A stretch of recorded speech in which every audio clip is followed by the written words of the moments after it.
1980s teenager that stars Betsy Palmer as Zero Woman and stars Adrian King as Alice. It's easily one of the best Halloween rip-offs I've ever seen. And if you're still here after that joke, let's get to the review. The movie starts off with a woman named Annie trying to find directions to kill. All the locals seem to have a problem with the place and warn her not to go, but a man named Enos ends up giving her a drive. All's good until he lets her out, and then she ends up catching a ride with Mrs. Zero. After Annie's death, we go to kill and watches a group of teenagers try to fix up the camp and get picked off one by one. The kills in this movie were alright. Annie's throat slit is easily my favorite kill. Another kill I liked was when Pamela axed Marcy in the face. If you pause it and take a good look at the kill, it doesn't look perfect, but watching it really does look good. And two kills I didn't care for were Bill and Jack's. Jack ends up having an arrow drove through his neck from under the bed. I just thought that kill looked too fake, and the skin the arrow came through was so obviously rubber or something. The other kill I didn't care for was Bill's. Well, I'm not sure if this was how he died, but we end up seeing him hanging on a door by arrows.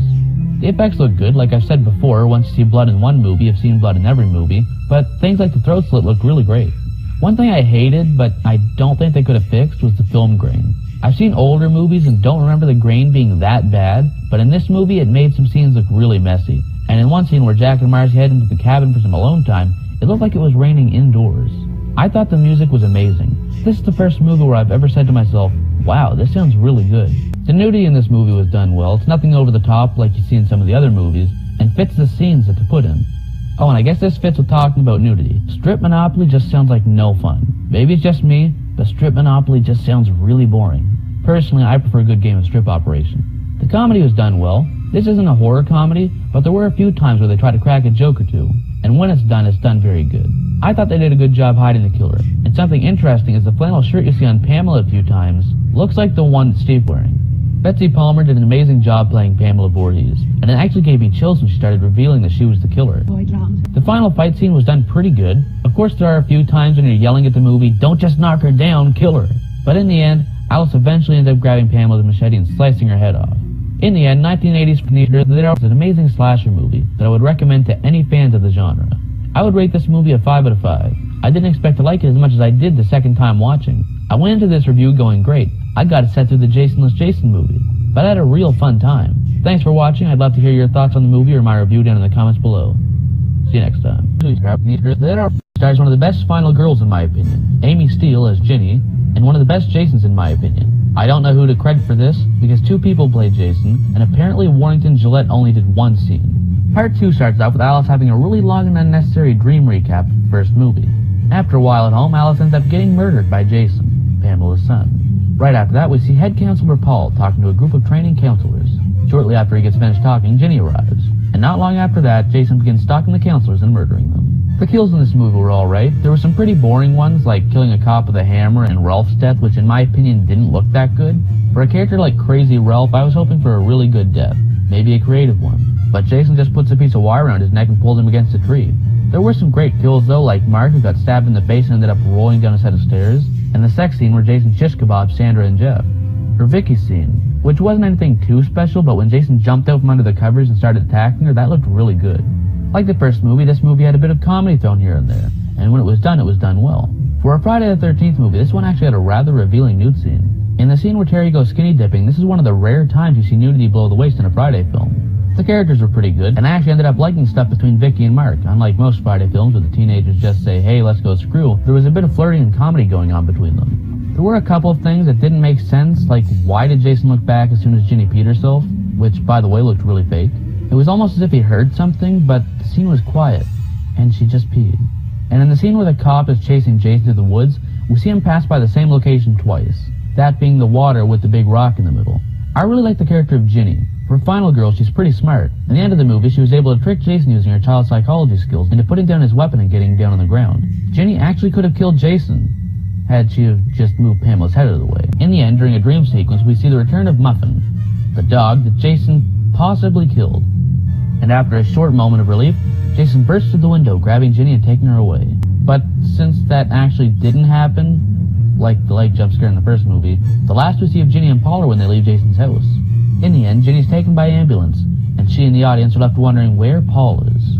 It's an easy 5 out of 5 from me, and it's easily one of my favorites out of the whole Friday series. Thank you all for watching. Feel free to share your thoughts on my review and the movie in the comments below. I'll see you next time.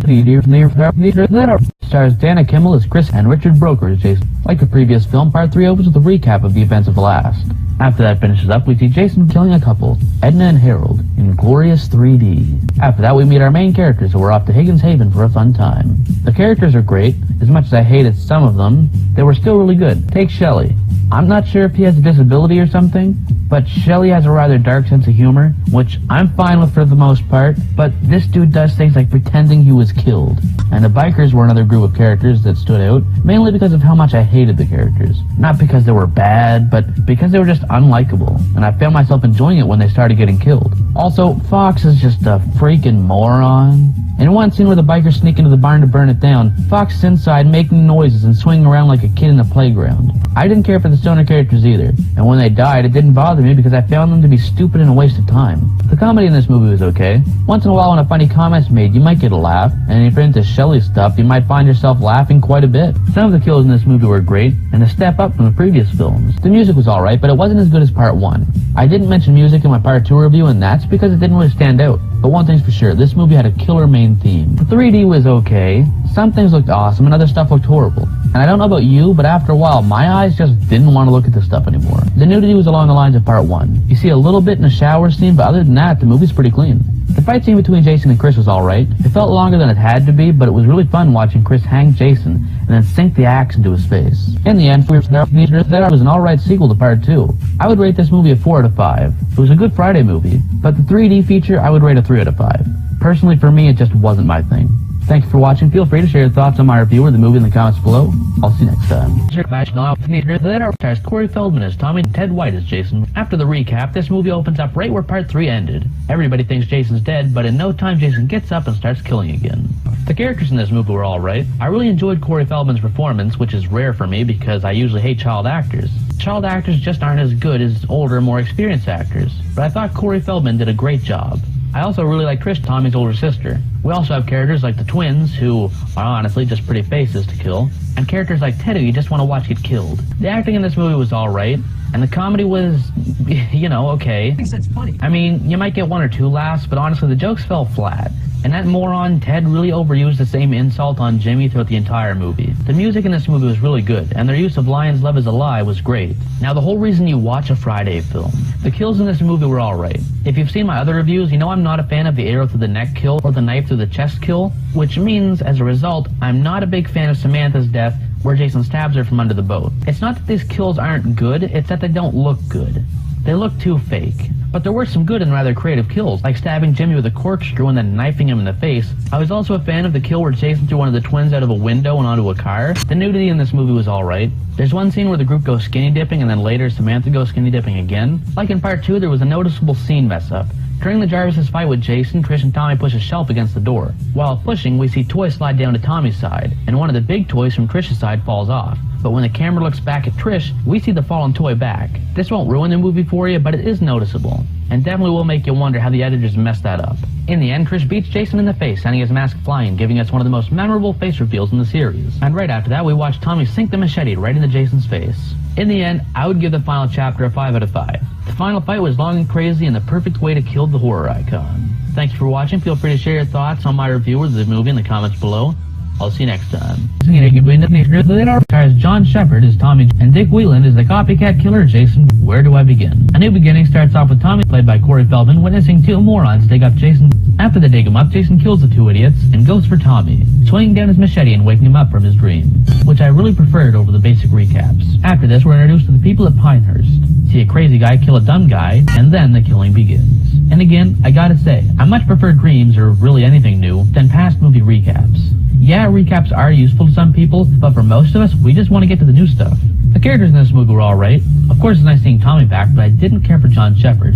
Pam and Reggie were pretty good characters, and actually, I got quite a few good laughs out of Reggie. The other people in the loony bin were alright, nothing too special. I did like the little we seen of Vic and thought that he could have been a really interesting character, and it's a real shame they wasted him the way they did. I also like Robin, but that's mainly because of her face. Almost none of these characters are interesting enough to like based on what little we know about them. Still talking about the characters, I want to move on to the comedy. The two, hey, these people are funny characters are Ethel and Junior. I found Ethel funny, but that was mainly because what she was saying and doing was just so stupid. Like telling an officer she had a bomb on her, always telling Junior to shut the heck up, or calling him a big dildo. Big dildo. The rest of the comedy in this movie was okay at best. I remember getting a good laugh out of Jake telling Robin that he wanted to make love to her.